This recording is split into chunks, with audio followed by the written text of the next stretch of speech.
Suffolk के केस्ट्रिंगहैम hall में समय ने अपने पंख फैलाए हैं, जैसे हवा में लहराती हुई धूप। यह जगह आज भी वैसी ही है जैसी तब थी जब हमारी कहानी शुरू हुई थी। पुराना मकान, उसके बगीचे में खिलते फूल और झील की शांति, सब कुछ अपने स्थायी स्वरूप में है। बस एक चीज अब वहां नहीं है, वह ऐश का पेड़ जो कभी गर्व से खड़ा रहता था, उसकी शाखाएं दीवारों को छूने को आतुर। कहानी की शुरुआत होती है 1690 में एक अजीब और अकेली बूढ़ी औरत मिसेस माता सोला की, जिसे जादूगरनी होने का दोषी पाया गया था। केस्ट्रिंगहैम हॉल के मालिक श्री माधव फेल को यह विश्वास था कि वह हर पूर्णिमा की रात उसके शयन कक्ष की खिड़की के बाहर लगे ऐश के पेड़ पर चढ़ जाती थी। वह अजीब सा चाकू लेकर आती और पेड़ के हिस्से काटती रहती। उसके होठों पर हमेशा एक चुप्पी थी, जैसे अपने आप से बातें कर रही हो। एक रात श्री माधव ने उसका पीछा किया, पर जब वह उसके दरवाजे पर पहुंचे, माता सोला अचानक गायब हो गई। दरवाजे पर दस्तक देने पर वह नींद से जागी हुई लग रही थी। गांव वालों ने विश्वास किया कि यह सब कुछ जादू टोने से होता है और इसी कारण उसे फांसी पर चढ़ा दिया गया। मरते समय उसने चीखते चिल्लाते हुए कहा, हॉल में मेहमान आएंगे। फांसी के बाद श्री माधव के मन में बेचैनी और अपराध बोध ने डेरा डाल लिया। उन्होंने अपने मित्र पंडित विकास से अपनी चिंता साझा की। पंडित ने कहा, आपने सही किया श्री माधव, वह औरत सचमुच खतरनाक थी। लेकिन रात के सन्नाटे में जब दोनों मित्र केस्ट्रिंगहैम हॉल के बगीचे में टहल रहे थे, श्री माधव ने एक अजीब दृश्य देखा। अरे वह देखो, ऐश के पेड़ से कौन सा जानवर उतर रहा है। पंडित विकास ने उस पर ध्यान दिया, लेकिन उसकी 4 से अधिक पैरों की छाया देखकर वह खुद को रोक नहीं पाया। शायद मैं थक गया हूं। आखिर कौन सा जानवर 4 से ज्यादा पैरों वाला होता है, उसने सोचा। अगली सुबह जब नौकर ने देखा कि श्री माधव हमेशा की तरह सुबह 6 बजे नीचे नहीं आए, तो उन्हें शंका हुई। दरवाजा बंद था और कई बार खटखटाने पर भी कोई जवाब नहीं मिला। अंततः दरवाजा तोड़ने पर उन्होंने भीषण दृश्य देखा।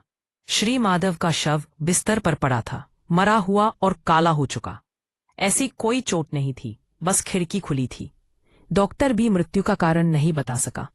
जब पंडित विकास को यह खबर मिली तो वह तुरंत हॉल पहुंचे।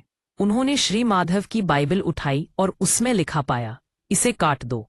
उस दिन श्री माधव का कमरा बंद कर दिया गया और अगले 40 वर्षों तक बंद रहा। श्री राघव माधव के पोते हॉल में रहने लगे। उन्होंने खर्च करने का शौक पाल लिया और स्थानीय चर्च को भी बड़ा कर दिया। लेकिन निर्माण कार्य के दौरान कब्रों को हटाना पड़ा, जिसमें माता सोला की कब्र भी थी। जब कब्र खोली गई तो गांव वाले हैरान रह गए। उसमें न शव था न हड्डियां। इस बीच श्री राघव की रातों की नींद उड़ गई। एक सुबह उन्होंने कहा कि उन्हें कोई बेहतर कमरा चाहिए, लेकिन जब वो अपने दादा के पुराने कमरे के सामने खड़े हुए तो उनका नौकर उन्हें रोकने की कोशिश की। यह अच्छा कमरा नहीं है श्रीमान, यहाँ कुछ भयानक हुआ था। लेकिन श्री राघव ने अनसुना कर दिया और कमरे में चले गए। एक अजनबी विक्रम चौधरी उनके पास आया और अपने दादा पंडित विकास के पुराने कागज दिखाने लगा। उस कागज में लिखा था कि जिस दिन श्री माधव की रहस्यमय मृत्यु हुई, उसी दिन पंडित विकास ने बाइबल खोला था और उसमें लिखा था, इसे काट दो। श्री राघव ने हंसते हुए कहा, लगता है ये उस पुराने ऐश के पेड़ की ओर इशारा करता है। उन्होंने आदेश दिया कि अगली सुबह पेड़ काट दिया जाए।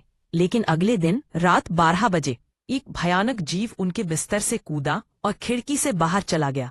जब सुबह लोग अंदर पहुंचे तो श्री राघव भी मृत पाए गए। उनका शरीर काला पड़ चुका था। विक्रम चौधरी ने यह सुना और बाइबल के शब्द याद किए, तुम सुबह मुझे ढूंढोगे पर मैं वहां नहीं रहूंगा। हॉल के लोग अब पेड़ के चारों ओर जमा थे। माली ने सीढ़ी लगाकर पेड़ के खोखले हिस्से में झांका, लेकिन उसके चेहरे पर डर छा गया। लालटेन गिर गई और आग लग गई। जैसे जैसे आग जलने लगी, सबने देखा एक भयानक मकड़ी जैसी चीज बाहर भागी। लोग चिल्लाए पर डर के मारे वे मारे गए। जब आग बुझ गई, विक्रम, जेम्स और कुछ बहादुर लोग अंदर गए। वहां एक महिला की हड्डियां मिली जो एक औरत की थी, जिसकी मृत्यु 1900 में हुई, उसी साल जब माता सोला। जॉन की कहानी एक सुनहरी सुबह की शुरुआत हुई जब सितंबर 1870 में उसने पहली बार स्कूल के दरवाजे पर कदम रखा। स्कूल बना और भव्य था, लेकिन जॉन की आंखों में ज्यादातर ध्यान उसकी नई दोस्ती पर था, एक स्कॉटलैंड का लड़का मैक्लियोड। दोनों ने एक दूसरे के साथ लंच बांटकर और खेलकर दोस्ती की।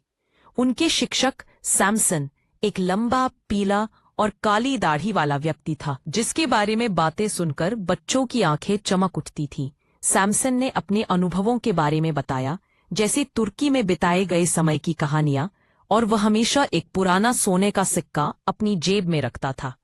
सैमसन ने एक बार उस सिक्के को दिखाते हुए गर्व से कहा, "ये मुझे तुर्की यात्रा के दौरान मिला।" उस सिक्के पर एक अज्ञात राजा का चेहरा था और दूसरी तरफ GWS 24 जुलाई 1865 की तारीख लिखी थी। क्लास में सैमसन के अनोखे तरीके से पढ़ाने के कारण बच्चों ने लैटिन में वाक्य बनाने में रुचि दिखाई।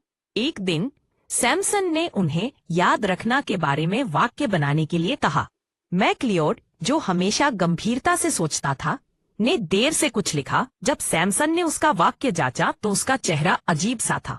मोमेंटो पुते इंटर क्वाटुओ टैक्सोस, उसने कहा, जिसका अर्थ था 4 पेड़ों के बीच वाले कुएं को याद रखो। यह वाक्य सैमसन के लिए एक रहस्य बन गया और उसने मैक्लियोड से उसके परिवार और गांव के बारे में सवाल पूछना शुरू कर दिया। कुछ दिनों बाद जब मैक्लियोड जुकाम से बीमार था और स्कूल नहीं आया, तब जॉन ने उस दिन को भूलने की कोशिश की। लेकिन 1 महीने बाद जब सैमसन को एक और लैटिन वाक्य की जांच करने का मौका मिला तो उसकी प्रतिक्रिया चौंकाने वाली थी। उसने एक पन्ना देखा और चिल्लाया, "सीतो नॉन वेनेरिस एडमी ईगो वेनियम एट्टी।" जब जॉन ने देखा तो उसने पाया कि कागज पर लाल स्याही में लिखा था। यह डरावना था, क्योंकि स्कूल में लाल स्याही का उपयोग वर्जित था और अब उनके बीच में एक अतिरिक्त कागज था जिसका कोई नहीं जानता था। अगली रात जॉन की आंखें अचानक खुली। मैक्लियोड कांपते हुए उसके पास आया। "जल्दी आओ, शायद कोई चोर सैमसन के कमरे में घुसने की कोशिश कर रहा है," उसने कहा। जॉन ने खिड़की से बाहर देखा, लेकिन कुछ नहीं दिखा। मैक्लियोड ने कहा, "मैंने देखा, सैमसन की खिड़की के बाहर एक भयानक आदमी खड़ा था। वह भूत जैसा लग रहा था। सुबह हुई और सैमसन गायब हो गया।" जॉन और मैक्लियोड ने इस रहस्य को हमेशा के लिए छुपाने का फैसला किया। 1 साल बाद एडगर ने इस कहानी को सुनाया और हंसकर कहा, "अच्छी कहानी है, लेकिन मुझे घर जाना चाहिए। आशा है कि रास्ते में कोई लंबा पतला अजनबी नहीं मिले।" कुछ समय बाद एडगर अपने दोस्त से मिलने आयरलैंड गया। एक शाम उसके दोस्त ने एक पुराना सोने का सिक्का निकाला। जब एडगर ने देखा तो उसके कदम ठिठक गए। वही सिक्का था जिस पर लिखा था GWS और तारीख थी 24 जुलाई 1865। उसके दोस्त ने बताया कि उन्होंने 4 पेड़ों के बीच एक पुराने कुएं से 2 लाशें निकाली थी। एक रहस्य फिर से जीवित हो गया था और एडगर ने सोचा कि सैमसन के साथ जो कुछ भी हुआ वह अब कभी खत्म नहीं होने वाला था।